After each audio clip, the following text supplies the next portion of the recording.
Let's do this. That was awesome. See? Let's take a look at the route that we will be following.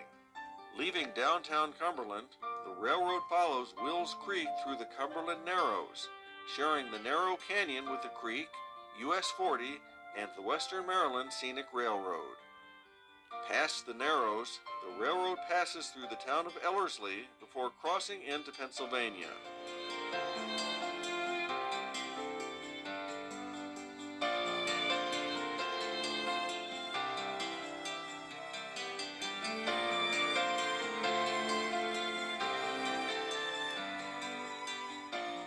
At Hindman, the grade steepens and the railroad begins climbing in earnest.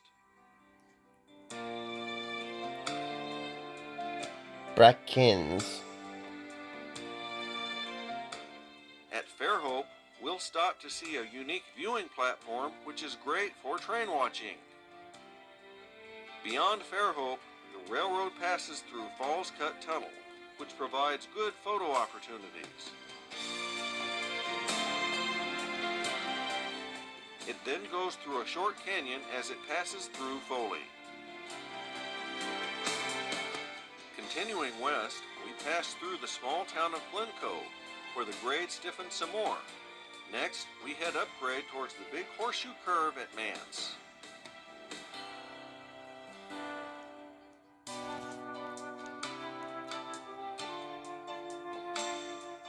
A photographer's favorite, this is another great place to watch trains.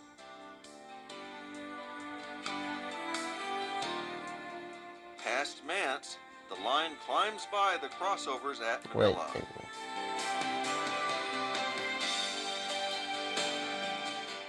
Immediately after leaving here, the line dives into Sand Patch Tunnel. This tunnel is over 4,000 feet long.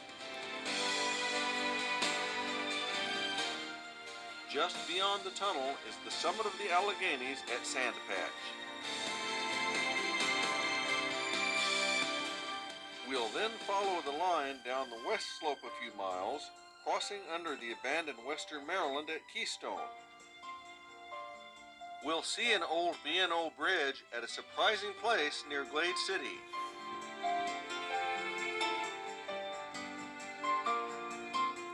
We'll end our visit at the old depot in Meyersdale.